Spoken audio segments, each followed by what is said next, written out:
This is a tag. Most tags have an opening and a closing tag.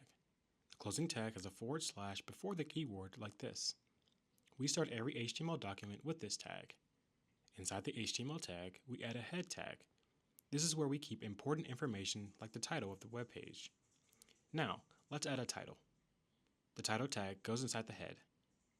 It would appear in the browser tab when your page loads. Next, we create the body of the page using the body tag. This is where all visible content goes.